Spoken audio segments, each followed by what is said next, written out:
नमस्कार दोस्तों, welcome to अग्रणी क्लासेस। मैं हूं मुकेश गौर। आज के क्लास में हम आधुनिक भारतीय इतिहास का टॉपिक प्लासी का युद्ध डिस्कस करेंगे। देखिए, इस क्लास में हम मुख्य रूप से प्लासी के युद्ध का वर्णन, साथ ही प्लासी के युद्ध के बाद होने वाली जो प्रमुख घटनाएं हैं और प्लासी के युद्ध के संबंध में एक टॉपिक भी डिस्कस करेंगे कि क्या प्लासी का युद्ध मात्र एक षड्यंत्र था, इस पर विवेचना करो। देखिए, प्लासी का युद्ध जो है वो 23 जून 1757 को बंगाल में हुआ था और इस समय पर दो लोग आमने सामने हैं, बंगाल का नवाब और company, British East India company, East India company. Okay, Bengal का नवाब कौन है? नवाब सिराजुद्दौला। ओके, अब देखिए, ये कंपनी के बीच में और सिराज के बीच में जो तनाव की शुरुआत हुई थी या संघर्ष की शुरुआत हुई थी वो हुआ था जब 20 जून 1756 को कलकत्ता पर नवाब का कब्जा हो गया था। नवाब का कब्जा, क्योंकि देखिए इससे पहले जो है 15 जून 1756 को नवाब सिराजुद्दौला ने कलकत्ता पर आक्रमण किया और अंग्रेजों की जो फोर्ट विलियम फैक्ट्री है, अंग्रेजों का जो कलकत्ता में मुख्यालय था, उस पर नवाब का अधिकार हो गया था 5 दिन की घेराबंदी के बाद। जिसके बाद जो अंग्रेजों के जो वहाँ प्रभारी थे वो फोर्ट विलियम छोड़कर चले गए थे। ओके, तो ये मुख्य बात है और इसी दौरान जो है ब्लैक होल की घटना भी घटित हुई थी। ओके, अब देखिए इसके बाद आगे देखें, जैसे ये खबर कर्नाटक में पहुंची कि कलकत्ता की फैक्ट्री पर नवाब सिराजुद्दौला का अधिकार हो गया है, तो फिर क्लाइव के नेतृत्व में बंगाल की स्थिति को पुनः अपनी ओर करने के लिए उसे भेज दिया गया। क्लाइव जब बंगाल पहुंचा तो उसने फिर से जो फोर्ट विलियम है उस पर पुनः अपना अधिकार स्थापित किया, यानी अब फोर्ट विलियम दोबारा अंग्रेजों के अधिकार में आ गया।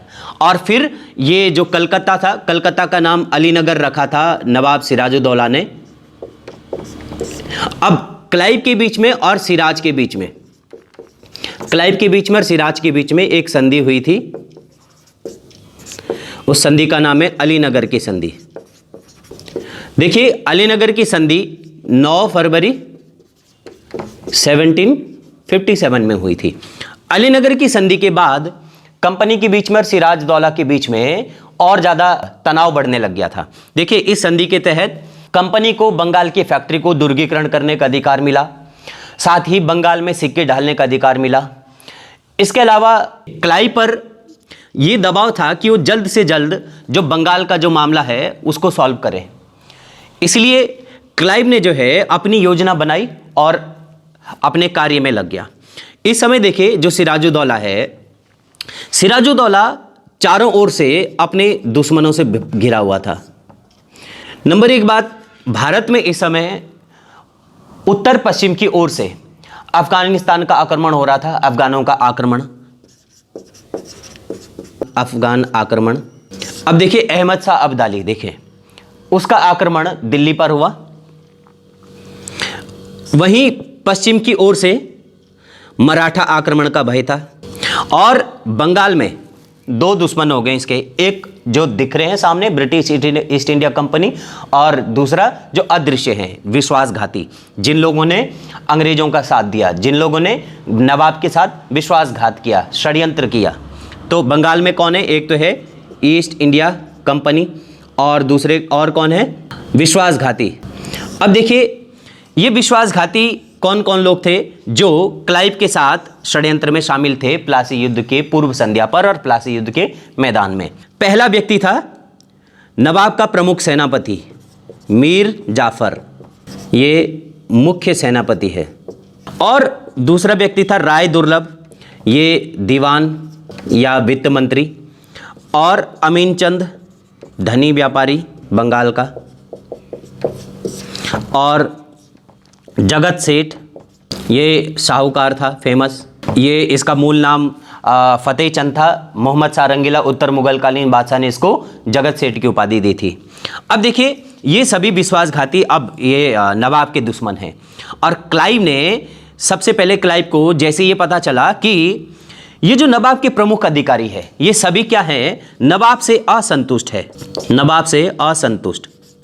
अब इसी का फायदा उठा करके क्लाइव ने फिर क्या किया, षड्यंत्र रचना शुरू किया और षड्यंत्र में इन सभी लोगों को शामिल किया।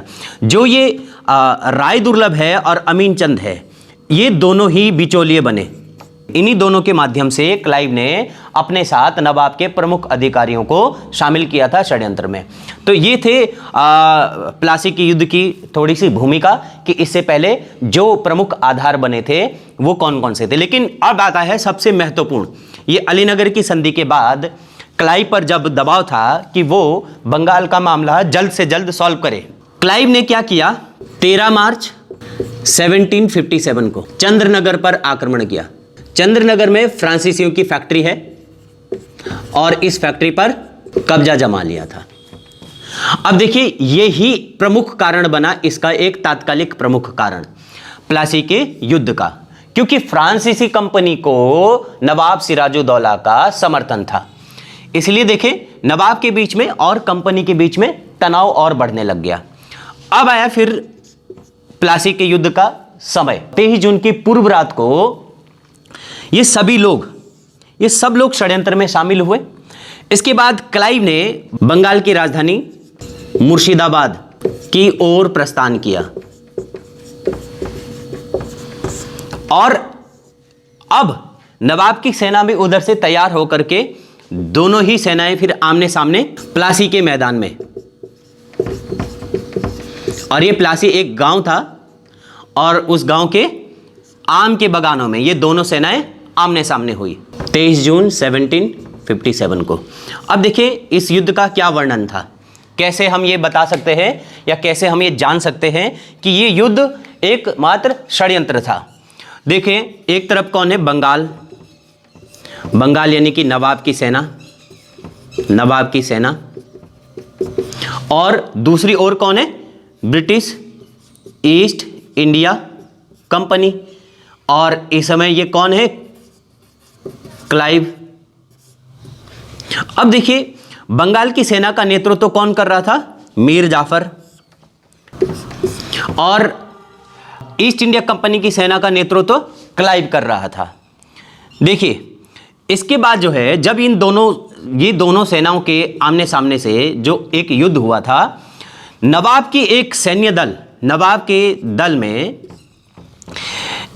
एक जो नेता था उसका नाम था मीर मदान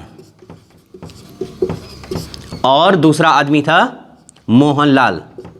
इन दोनों के नेतृत्व वाले दल ने क्लाइव को एक समय आम के बगानों में छुपने के लिए मजबूर कर दिया था। लेकिन इसकी मीर मदान की बदकिस्मती से उसको एक गोली लगी और ये मारा गया। उसके बाद नवाब सिराजुद्दौला ने मंत्रणा की। अब इस मंत्रणा के दौरान जो है जो मीर जाफर था या जो ये विश्वासघाती थे, इनका रोल अब आया। मीर जाफर ने इस समय सिराजुद्दौला को सलाह दी कि वो युद्ध का मैदान छोड़कर मुर्शिदाबाद चले जाएं, बाकी जो ये बची हुई जो अंग्रेजी सेना है इनको यही खदेड़ देंगे, यानी नवाब की सेना ही खदेड़ देगी। दूसरे मीर जाफर ने सिराजुद्दौला से कहा कि ये युद्ध का जो नेतृत्व है वो जो प्रमुख अन्य और सैनिक है उनके हाथों पर सौंप दिया जाए। तो ऐसे ही ये जो है देखिए सिराज क्या हुआ, अपने 2000 घुड़सवारों के साथ मुर्शिदाबाद लौट आया। अब देखिए बंगाल की जो सेना थी आमने सामने, इनके साथ जो सैनिकों की संख्या थी 50,000 थे और इन 50,000 सैनिकों में एक फ्रांसीसी टुकड़ी भी थी। जैसे ही सिराजुद्दौला अपने ये 2000 घुड़सवारों के साथ मुर्शिदाबाद की ओर रवाना हुआ और मीर मदान तो मारा गया, मोहनलाल भी फिर मारा गया। फ्रांसीसी सैन्य टुकड़ी जो अभी मैदान में डटी हुई थी वो जैसे ही हार गई तो मीर जाफर ने क्लाइव को गले लगाया और उसको बधाई दी। ये नज़ारा देख करके नवाब की बाकी जो बची हुई सेना है वो तितर बितर हो गई और उसमें हड़बड़ी मच गई। अब देखिए नवाब की 50,000 सेना और क्लाइव के नेतृत्व में देखिएगा 950 तो कुल पैदल सैनिक थे और ये यूरोपीय थे। 100 के करीब तोपची थे, 50 नाविक भी थे इसमें, और सिर्फ 2100 भारतीय थे इसमें। अब देखिए इतनी कम सेना और इनके ये तो दुगने 10 गुने के भी बराबर में है, तो कैसे ये हार गई हैं? इसीलिए ये युद्ध एक षड्यंत्र है, इसलिए इस युद्ध को एक षड्यंत्र माना जाता है जब ये पॉइंट आते हैं। तो जब ये मीर जाफर और जो राय दुर्लभ है, ये लोग इस प्लासी के मैदान में मूक दर्शक बनकर रहे, तो इससे तो ये सिद्ध हो गया कि ये एकमात्र षड्यंत्र था। इसके बाद देखिए हुआ क्या, इन लोगों ने कंपनी को क्यों सहायता की थी? क्योंकि इन्हें जो प्रलोभन दिया गया था, यानी राय दुर्लभ को जो है ये जो दीवान बनाया हुआ था, इसको बहुत सारे अधिकार देने का लालच दिया गया, और मीर जाफर को बंगाल का नवाब बनना था, तो इसको बंगाल के नवाब बनने के लिए लालच दिया गया था। तो आगे फिर ये हुआ भी ऐसे ही, मीर जाफर फिर क्या हुआ, बंगाल का नवाब बना, और जो सिराजुद्दौला है उसको मीर जाफर ने बंदी बनवाकर उसकी हत्या करवा दी। अब इसके बाद देखिए बदलाव क्या हुआ, इसके बाद अंग्रेजों को बंगाल में बहुत से अधिकार मिले। देखिए वो भी डिस्कस करते हैं। युद्ध का परिणाम व महत्व या दूरगामी प्रभाव। अब देखिए पहला बात क्या है, कंपनी को बंगाल में 24 परगना की जमींदारी। आगे क्लाइव को 2,34,000 निजी भेंट मिली।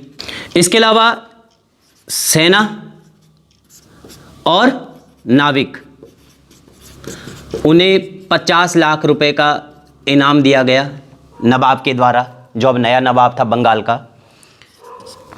बंगाल कंपनी के अधीन हुआ, कंपनी के अधीन हुआ, और फिर कभी आज़ाद नहीं हो पाया। लेकिन दूरगामी प्रभाव क्या हुए इसके?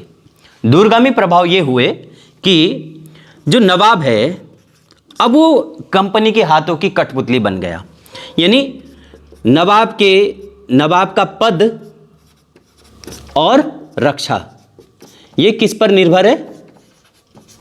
कंपनी पर,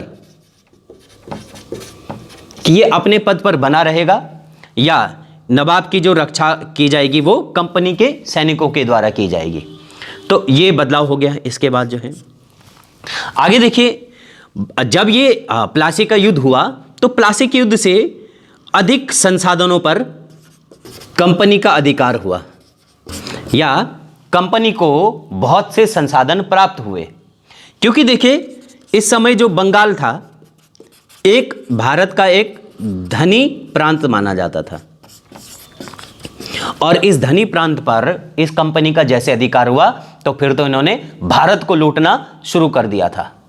और साथ ही देखें इस युद्ध के बाद कंपनी के जो अधिकारी थे या जो ब्रिटिश लोग थे, उनका जो निजी व्यापार होता था उस पर अब कोई भी चुंगी कर नहीं लिया जाएगा।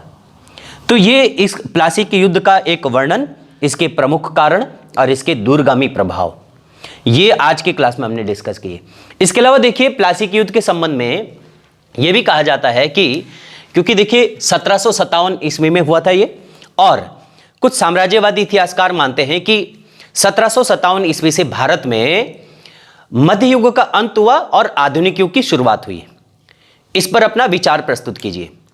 तो देखिए साम्राज्यवादी इतिहासकारों का मानना है कि जब भारत में ब्रिटिश ईस्ट इंडिया कंपनी का आगमन हुआ तो फिर आधुनिक युग की शुरुआत भी हुई, जबकि वास्तविकता से ये बात बिल्कुल परे है।